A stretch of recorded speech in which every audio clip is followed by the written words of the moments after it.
سب سے اعلیٰ درجے کا اسلام کیا ہے؟ من سلم المسلمون من لسانہ و یدہ۔ زندگی میں یہ طے کر لو، کوئی کتنا ہی تمہیں دکھ پہنچائے، کوئی کتنا ہی تمہاری بےعزتی کرے، چپ ہو جاؤ، سہ جاؤ۔ مرنے والے کی کیا عزت، کیا ذلت، میں نے تو مر کے دیکھا ہے، اور مجھے یہ حدیث سمجھ میں آئی ہے بڑی اچھی طرح، موتو قبل ان تموتو، کہ مرنے سے پہلے مر جاؤ۔ اس وقت اگر میں مر جاتا تو مجھے کوئی گالیاں دیتا تو مجھے کیا نقصان تھا، اور مجھے کوئی نعرے لگاتا میرے لیے تو میرا کیا نفع تھا۔ تو مرنے سے پہلے مر جاؤ، کوئی تمہیں برا بھلا کہے تو تمہارا کیا نقصان ہے، تمہیں کوئی واہ واہ نعرے لگائے تمہیں کیا نفع ہے۔ اگر اللہ راضی ہے تو مرد آباد اور زندہ باد سے بے نیاز ہو۔ ابو ذر رضی اللہ تعالیٰ عنہ کو ایک آدمی نے گالیاں دی تو انہوں نے فرمایا بیٹا ایک گھاٹی آگے آ رہی ہے، اس میں گر گیا تو جو کچھ کہہ رہے ہو اس سے بھی زیادہ کا حقدار ہوں، اور اگر پار ہو گیا تو تیری گالیوں سے مجھے کوئی فرق نہیں پڑتا ہے۔ من سلم المسلمون من لسانہ و یدہ موتوا قبل ان تموتوا۔ چونکہ آج کل اخلاق ہیں انتقامی، معاف کرنے والے اخلاق ہیں نہیں، انتقامی اخلاق ہیں۔ ہمارا معاشرہ انتقامی ہے، اچھا کرو گے تو ہم اچھا کریں گے، برا کرو گے تو ہم برا کریں گے، جیسا کہو گے ویسا ہم سے سنو گے۔ یہ ہمارا ماحول ہے، یہ ہمارا۔ ایک ماں کہہ رہی تھی دوسری ماں کو، میرے پترا کدی کسی نے واسطے سلام نہیں کیتا، بڑے فخر سے کہہ رہی ہے، ہمارے اپنے گاؤں کی بات، میرے پترا کدی نہیں کسی نے واسطے سلام کیتا، مائی جڑا کرے انہوں کریں دیں، جڑا نہ کرے انہوں پوچھ دے ہی کوئی نہیں۔ یہ وہ فخر سے کہہ رہی۔ جو سب سے بڑا عیب ہے وہ سب سے بڑا فخر بنا ہو۔ میرے پترا کدی نہیں کسی نے واسطے سلام کیتا۔ جب ماں باپ نے یہ سبق دیا تو اولاد کا کیا قصور ہے؟ تو ہمارا معاشرہ انتقامی ہے، ایک کی 10 سنانے کا ماحول ہے، تو آپ 100 کی ایک بھی نہ سناؤ۔ احنف بن قیس رضی اللہ تعالیٰ عنہ پہ ایک آدمی نے چڑھائی کر کہنے لگا ایک سناؤ گے نا تو 10 سنو گے میری طرف سے۔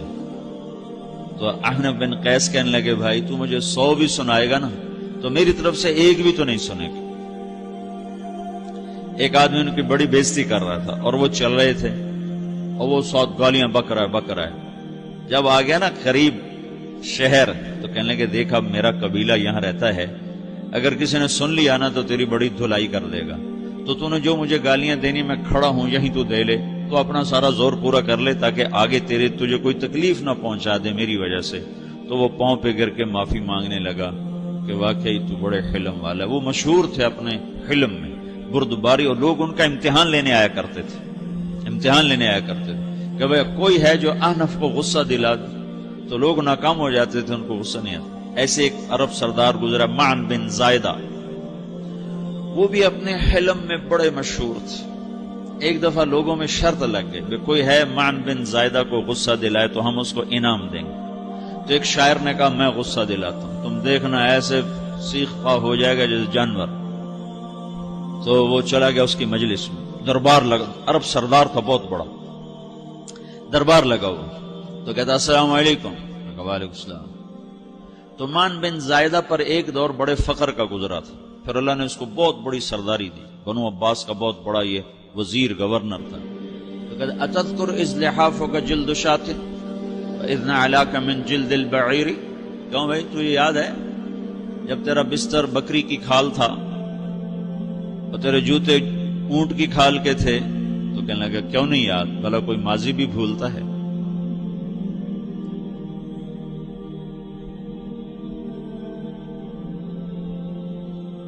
تو وہ کہنے لگا پہلا وار تو خطا گا کہ فسبحان الذی آتاک ملکا وعلمک الجلوس علی السریر، تو پھر ساری تعریفیں تو اللہ کی ہیں جس نے تیرے جیسے کو تخت پہ بٹھا دیا۔ کہاں بھئی ساری تعریفیں اللہ کی ہیں، میری تو کوئی اوقات نہیں۔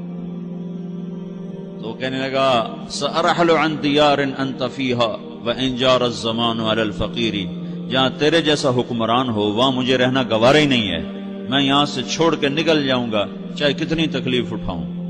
بڑے دربار میں یہ ایک گورنر اور وزیر سے بات ہو رہی ہے، تو وہ کہتا ہے اچھا بھائی اگر تو ہمارے پاس رہے گا تو ہم تیرا اکرام کریں گے، اور اگر تو جانا چاہتا ہے تو پھر رافقت کا سلام،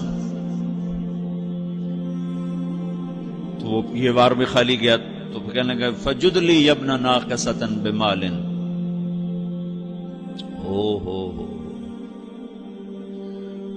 او گندی ماں کے بیٹے مجھے کچھ عطا بھی کر، میں بغیر پیسے کے سفر کیسے کروں گا؟ عرب کو کسی کو بھی ماں کی گالی دے دینا پھر عرب سردار ہو۔ فجد لی یبن ناقصۃ بمال، بری ماں کے بیٹے مجھے کچھ پیسے بھی دے، میں نے جانا ہے۔ میں کہا بھائی اس کو 3000 دے دیا جائے۔ اللہ، تو کہنے لگا قلیل ما آتیتنی وانی لأطمع منک فی الکثیر، یہ تو بہت تھوڑا تو نے دیا ہے، مجھے اور دے۔ کہا اچھا بھائی 3000 اور دے دو۔ تو وہ شاعر کی بھی آنکھیں پھٹ گئیں، کہنے لگا اب ٹھہر جا ٹھہر جا، اب میں تیری اصل تجھے بتاتا ہوں۔ سألت اللہ ان یبقیک ذخرا فما لک فی البریۃ من نذیر، میں اللہ سے دعا کرتا ہوں اللہ تیرے جیسوں کو سلامت رکھے، تیرے جیسا دنیا میں کسی ماں نے جنا ہی کوئی نہیں۔ فمنک الجود والافضال حقا وفضل یدیک کالبحر الغزیر، تو ہی سخی ہے، تو ہی کریم ہے، اور سمندر بھی تیری سخاوت کے آگے کچھ نہیں ہے۔ تو نے کہا اچھا بھائی تو نے ہماری برائی کی، ہم نے تمہیں 6000 دیے، اب تو نے ہماری تعریف کی، اب 10,000 اور دے دو اس کو۔ باتیں ہی رہ گئیں، باتیں ہی رہ گئیں۔ کہاں سے لائیں ایسے لوگ؟ ہمارا معاشرہ انتقامی ہے، بدلہ لینے کا ہے، بدلہ لینے کا۔ تو میرے ساتھ کیا میں نے بھی کرنا ہے۔ تو اعلیٰ درجے کا اسلام یہ سکھا رہا نہیں چپ ہو جاؤ، سلام مت بن جاؤ، سلامتی بن جاؤ، سلامتی کی علامت بن جاؤ۔ من سلم المسلمون من لسانہ ویدہ۔ اب وہ سوال کرتا ہے یا رسول اللہ ای الایمان افضل، سب سے اعلیٰ درجے کا ایمان کیا ہے؟ اسلام کیا ہے؟ کلمہ، نماز، روزہ، حج، زکوٰۃ۔ اعلیٰ درجے کا اسلام کیا ہے؟ من سلم المسلمون من لسانہ ویدہ۔ یہ اخلاق کا ادنا درجہ ہے، ادنا درجہ ہے۔ ادنا درجے پر پہنچ کر آپ اسلام میں اعلیٰ درجے پر آ سکتے ہیں۔ وہ سوال کرتا ہے ایمان کیا ہے؟ تو آپ نے کہا اللہ پر، فرشتوں پر، کتابوں پر، رسولوں پر، موت کے بعد کی زندگی پر، تقدیر پر۔ اب ایک اور سائل سوال کرتا ہے ای الایمان افضل، سب سے اعلیٰ درجے کا ایمان کیا ہے؟ تو آپ نے فرمایا حسن الاخلاق، اچھے اخلاق سب سے اعلیٰ درجے کا ایمان ہے۔ جو آدمی اسلام میں، جو آدمی اخلاق میں، جو مرد عورت اخلاق میں ادنا درجے پر ہوتا ہے وہ اسلام میں اعلیٰ درجے پر پہنچتا ہے۔ اب اگر وہ اخلاق میں اعلیٰ درجے پر آ جائے تو اب یہ کہاں پہنچے گا؟ اب یہ کہاں پہنچے گا؟ میرا نبی کہہ رہا ہے سب سے اعلیٰ درجے کا ایمان ہے حسن اخلاق، حسن اخلاق۔ ابو ہریرہ نے پوچھا یا رسول اللہ وما حسن الاخلاق، یہ بھی ایک اور حدیث ہے، یا رسول اللہ حسن اخلاق کیا چیز ہے؟ تو آپ نے 3 چیزیں فرمائی، تصل من قطعک وتعطی من حرمک وتعفو عمن ظلمک، جو تم سے توڑے نہ تم اس سے جوڑو، نہیں کرتا سلام نہ کریں، کوئی ہم چھوٹے باپ کے ہیں، ہم تو کبھی بھی نہ کریں، ہم تو کبھی بھی نہ منہ تھوکیں بھی نہیں، ہم تو میرا نبی کہہ رہا ہے جو توڑے تم اس سے جوڑو،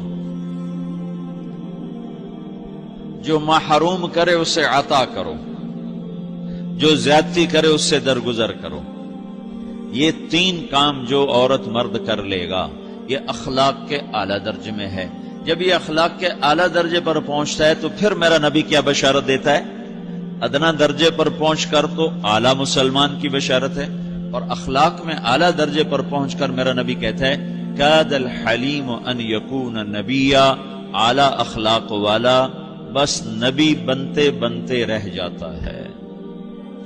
اعلیٰ اخلاق والا ایسے ہے جیسے کہ نبی، قریب ہے کہ وہ نبی بن جائے، یہ تو ہے نا ترجمہ، لیکن ہم ہمارے اردو میں کہتے ہیں وہ نبی بنتے بنتے بنتے رہ گیا۔ کیا مطلب؟ کہ اس میں اور نبی میں صرف نبوت کا فرق رہ جاتا ہے، باقی وہ سب کچھ حاصل کر لیتا ہے۔ تو یہ سارے دین کا میں نے آپ کو خلاصہ بتایا ہے کہ میری آپ کی ضرورت ہے کہ میرا اسلام اعلیٰ درجے کا ہو، من سلم المسلمون من لسانہ و یدہ، میرا ایمان اعلیٰ درجے کا ہو۔